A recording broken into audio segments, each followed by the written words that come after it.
Welcome to the Baseface Network.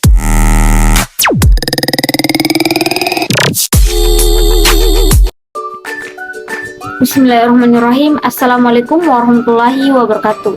Halo teman-teman, perkenalkan nama saya Alfitri dengan NIM 10573113922. Saya mahasiswa dari Universitas Muhammadiyah Makassar, Fakultas Ekonomi dan Bisnis, jurusan Akuntansi, kelas AK22D. Tujuan pembuatan video ini untuk memenuhi tugas MIT dari Ibu Syaidah Said, SEMAK. Mahatma Gading pernah berkata, masa depan itu bergantung dengan apa yang kita lakukan hari ini.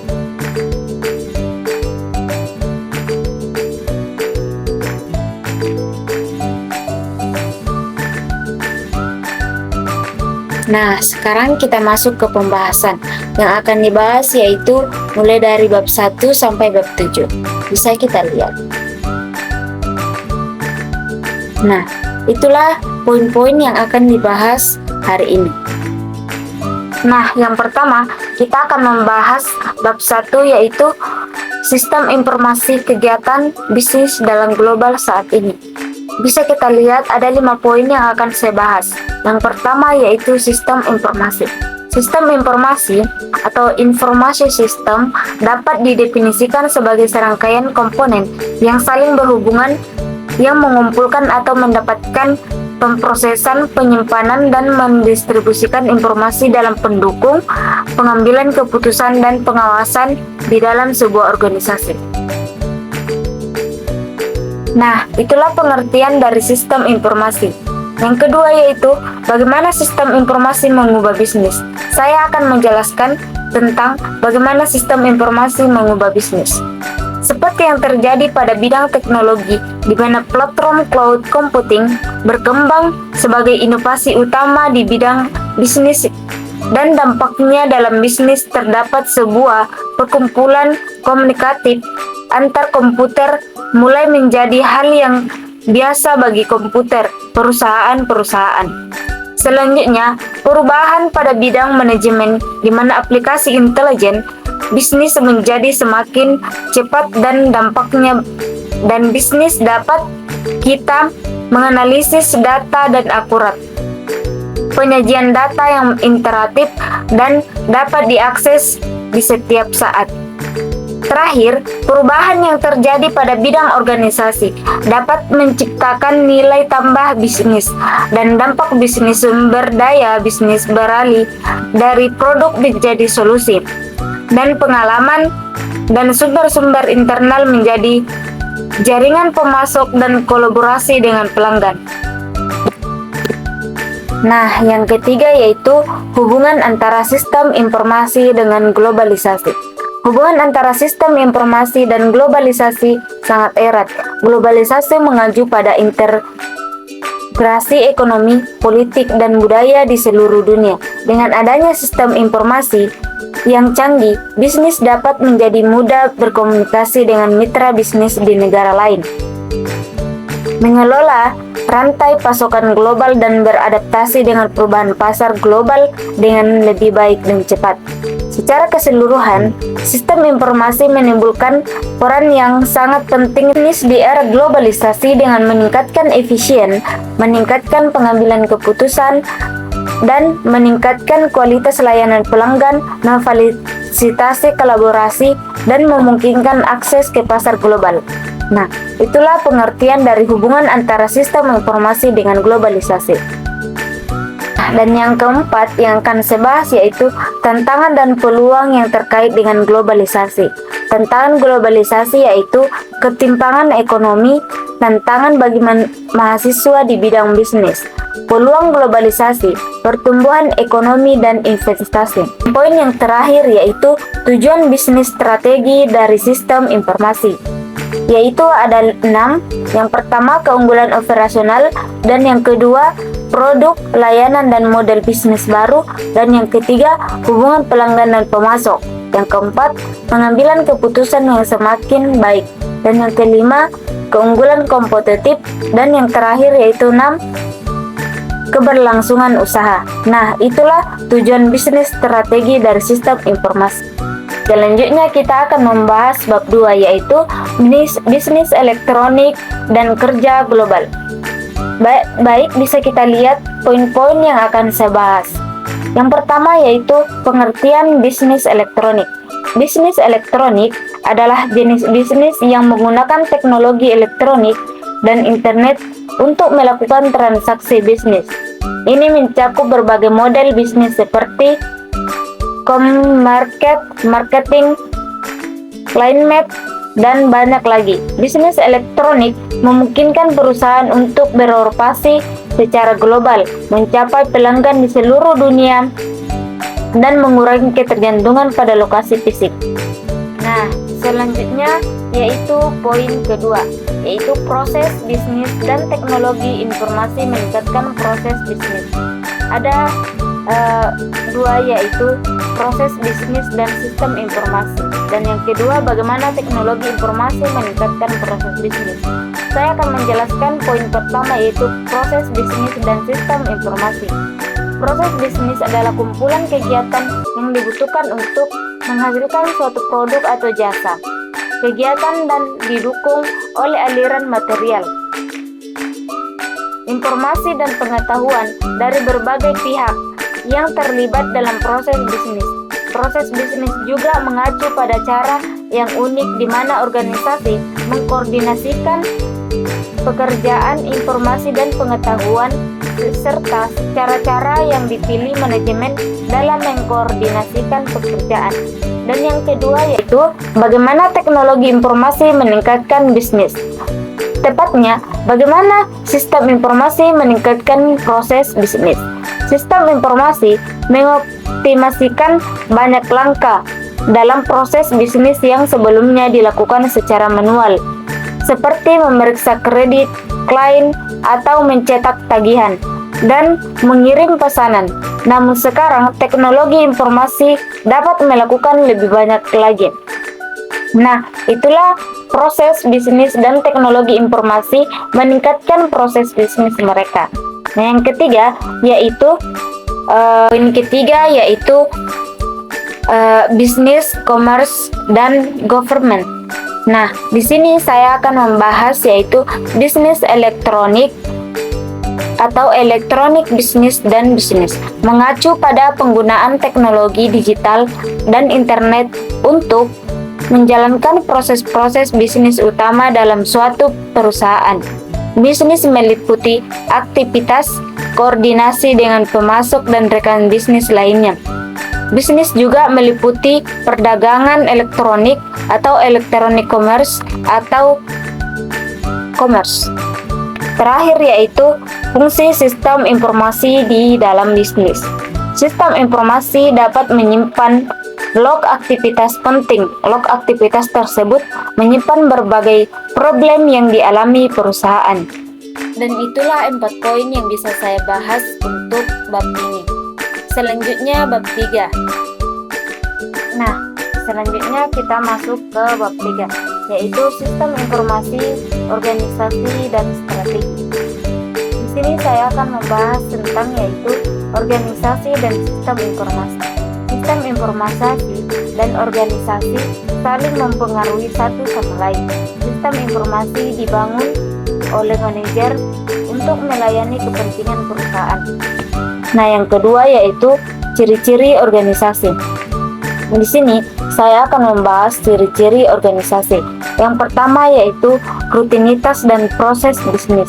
Yang kedua, politik organisasi. Yang ketiga, budaya organisasi. Dan yang keempat, lingkungan organisasi. Yang kelima, struktur organisasi. Dan yang keenam yaitu fitur-fitur organisasi lainnya. Selanjutnya yang kita poin ketiga yaitu dampak sistem informasi bagi organisasi dan perusahaan bisnis. Beberapa dampak pada sistem informasi bagi organisasi dapat dalam perusahaan, yaitu dampak ekonomi, dampak bagi struktur dan perilaku organisasi, dan yang ketiga internet dan organisasi. Yang keempat, implikasi dari perancangan dan pemahaman tentang sistem informasi. Berdasarkan pengalaman, faktor utama organisasi dalam menentukan perencanaan suatu sistem baru adalah: yang pertama, lingkungan organisasi tersebut harus berfungsi. Yang kedua, struktur organisasi, hierarki, spesialisasi, rutinitas, dan proses bisnis. Yang ketiga, budaya dan politik organisasi. Yang keempat yang akan saya bahas yaitu sistem informasi dalam mencapai keunggulan kompetitif. Selalu ada perusahaan yang memiliki kinerja yang luar biasa di bidang otomotif. Toyota dianggap sebagai pemain ulang di bidang penjualan retail secara online.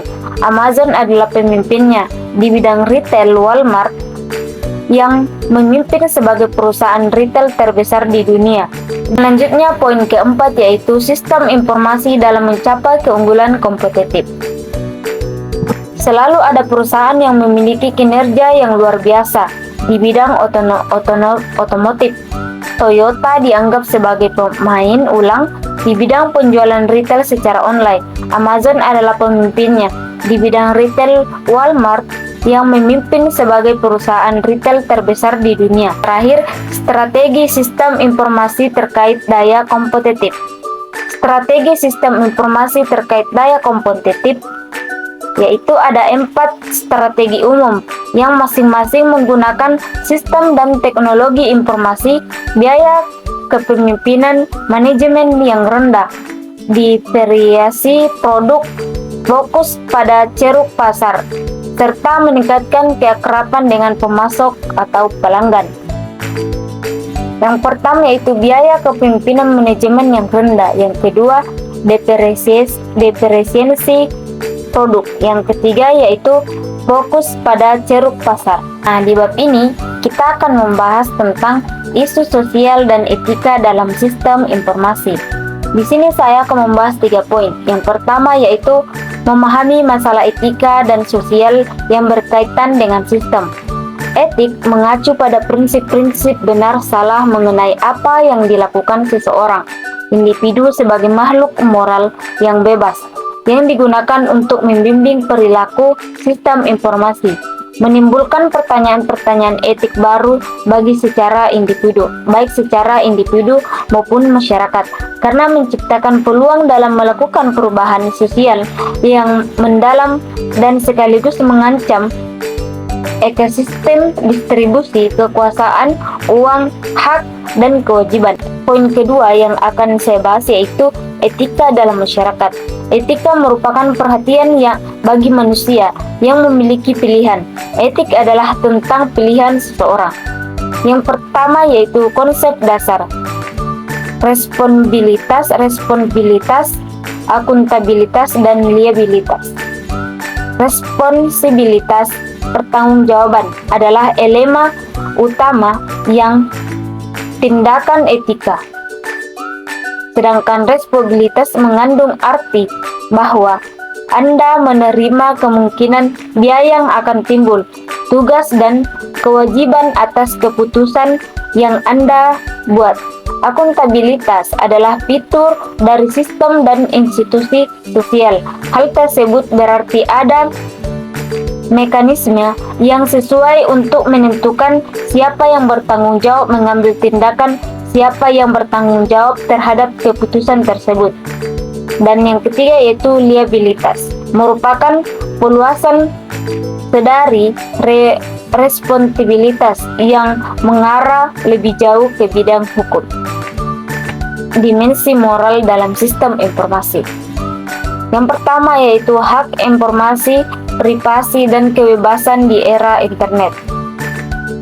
Privasi adalah hak seseorang untuk tinggal seorang diri, bebas dari pengawasan maupun campur tangan dari pihak lainnya ataupun organisasi termasuk negara. Masuk bab 5 yaitu infrastruktur teknologi informasi. Mendefinisikan infrastruktur teknologi informasi sebagai berbagai sumber daya teknologi yang menyediakan platform bagi aplikasi penerapan sistem informasi spesifik bagi perusahaan. Evaluasi infrastruktur. Infrastruktur saat ini merupakan hasil dari proses evaluasi selama 50 tahun dalam evaluasi ini masing-masing merepresentasikan suatu konfigurasi komputasi yang berbeda mengenai daya dan elemen infrastruktur. Teknologi pendorong dalam evaluasi infrastruktur yaitu perangkat pemimpinan telekomunikasi besar, perangkat keras dan perangkat lunak dalam jaringan, serta perangkat lunak yang dirancang untuk meningkatkan daya komputasi secara signifikan sambil menekan biaya secara signifikan. Nah, selanjutnya saya akan membahas tentang bagian komponen infrastruktur. Ada 7, yaitu platform perangkat keras komputer, yang kedua platform sistem operasi, yang ketiga aplikasi perangkat lunak perusahaan, dan yang keempat pengelolaan dan penyimpanan data, yang kelima platform jaringan telekomunikasi, yang keenam platform internet, dan yang ketujuh jasa konsultasi dan pengintegrasian sistem. Selanjutnya kita akan membahas tentang tren platform perangkat terkini. Nah, selanjutnya saya akan membahas yang poin ketiga, yaitu tren platform perangkat keras terkini. Yang pertama yaitu platform digital mobil. Menunjukkan bahwa platform komputasi digital mobil genggam contoh smartphone yang baru telah berkembang menjadi alternatif bagi pengguna PC dan komputer lainnya yang berukuran lebih besar. Smartphone seperti iPhone, Android, dan smartphone BlackBerry telah mengadopsi banyak fungsi yang sebelumnya hanya terdapat pada PC, diantaranya transmisi data, menjelajahi web, mengirim surel, dan pesan instan. Selanjutnya yang kedua, konsumerisasi dari IT dan BYOD. Popularitas, kemudahan dalam penggunaan serta rangkaian aplikasi yang kaya manfaat yang dimiliki smartphone dan komputer tablet telah menciptakan ketertarikan yang mendasar untuk mengizinkan karyawan menggunakan perangkat ponsel mereka di tempat kerja. Sebuah fenomena yang umumnya disebut bawa perangkat sendiri. Terus yang ketiga itu komputasi jaringan. Komputasi jaringan melibatkan pengoneksian berbagai komputer yang berada pada lokasi geografis yang berjauhan ke dalam suatu jaringan tunggal untuk menciptakan superkomputer virtual dengan mengkombinasikan seluruh daya komputasi komputer-komputer tersebut pada sebuah jaringan. Selanjutnya yaitu virtualisasi. Virtualisasi adalah proses penyajian serangkaian sumber daya komputasi seperti daya komputasi dan kapasitas penyimpanan data sehingga mereka dapat diakses tanpa terbatas oleh fisik dan geografis. Virtualisasi memampukan sumber daya tunggal seperti server ataupun perangkat penyimpanan untuk ditampilkan kepada pengguna seolah-olah berjumlah tertentu. Selanjutnya kita masuk bab 6, yaitu dasar-dasar intelijen bisnis database dan manajemen informasi. Mengorganisasikan data dalam lingkungan file internasional. Yang pertama yaitu istilah dan konsep dalam pengorganisasi. Sistem komputer mengorganisasikan data berdasarkan suatu hierarki yang dimulai dari hir, kemudian BT, kemudian berlanjut kepada key file, record file, dan database. Suatu bit mewakili unit data terkecil yang dapat ditangani oleh komputer. Selanjutnya yaitu bagian B, pendekatan database untuk pengolahan data. Yang pertama yaitu sistem manajemen database. Sistem manajemen database adalah perangkat lunak yang memungkinkan suatu organisasi memusatkan data, mengelola mereka secara efisien, dan menyediakan akses terhadap data yang disimpan oleh program aplikasi. Pertama yaitu bagaimana DBMS menyelesaikan masalah-masalah pada lingkungan tradisional. Yang kedua, BBMS relasional. Yang ketiga, operasi DBMS relasional. Yang keempat, database non-relasional dan database pada asisten cloud computing. Selanjutnya yaitu kedua, yaitu kapasitas sistem manajemen database.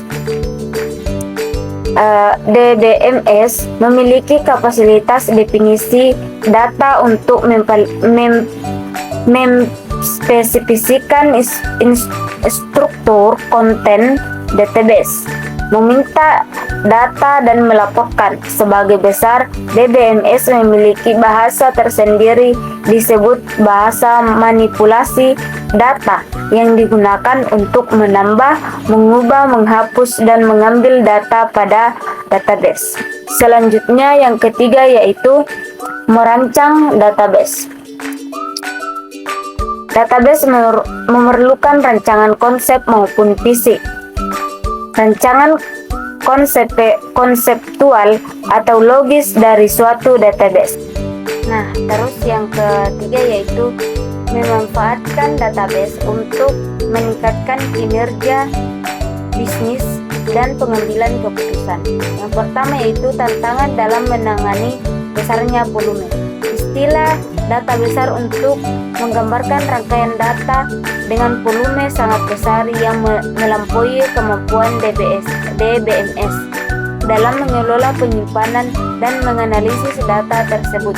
Data besar tidak mengacu pada jumlah yang spesifik, namun umumnya mengacu pada data yang kisaran miliaran sampai dengan triliunan rekaman, semua dari sumber yang berbeda.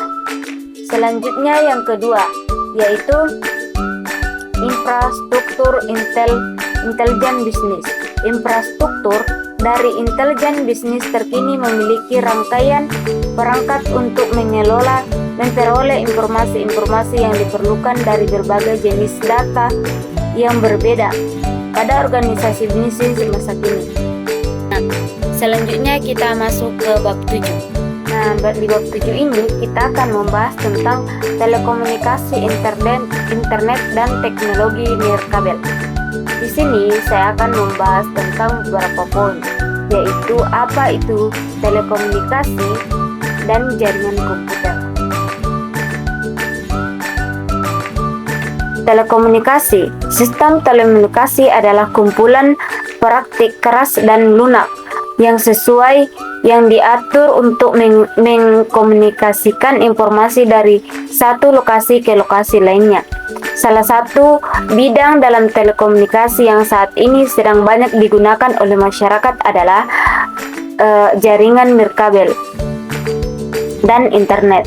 Selanjutnya yaitu jaringan komputer. Apa sih itu jaringan komputer?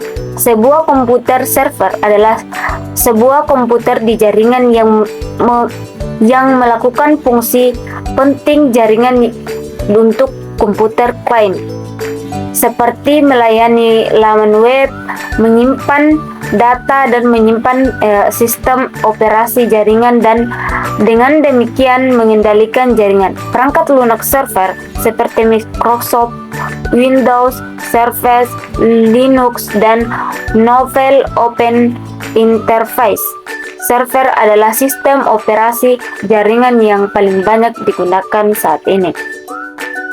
Selanjutnya yaitu internet. Dari jaringan global menggunakan standar universal untuk menghubungkan jutaan jaringan yang berbeda. Dan dengan kata lain, internet berasal dari kata internet tweaking atau terhubungannya jaringan-jaringan terpisah yang masing-masing memiliki identitas sendiri menjadi jaringan saling terhubung. Sebuah sinyal digital merupakan gelombang diskrit ketimbang gelombang kontinu dan berbentuk linear. Selanjutnya saya akan membahas tentang teknologi nirkabel. Apa sih itu teknologi nirkabel? Teknologi nirkabel adalah jaringan sistem yang menggunakan kabel untuk mengakses suatu informasi. Smartphone adalah perangkat nirkabel yang paling cepat berkembang berkaitan dengan akses internet. Sebagian besar dari internet menjadi layanan broadband yang mobil dan dapat diakses di mana saja, baik untuk pengiriman video, musik, maupun pencarian. Nah, itulah presentase dari bab 1 sampai bab 7. Semoga bisa dimengerti. Jika ada tutur kata yang salah, mohon dimaafkan. Nah, itulah presentasi dari saya bab 1 sampai bab 7. Semoga bisa dapat dimengerti. Mohon maaf jika ada tutur kata yang salah. Makan nasi uduk campur ikan, paling enak minumnya Nutrisari. Terima kasih teman-teman sudah mendengarkan. Semoga bermanfaat di kemudian hari. Nun wal qalami wa ma yasturun. Assalamualaikum warahmatullahi wabarakatuh. Bye teman-teman.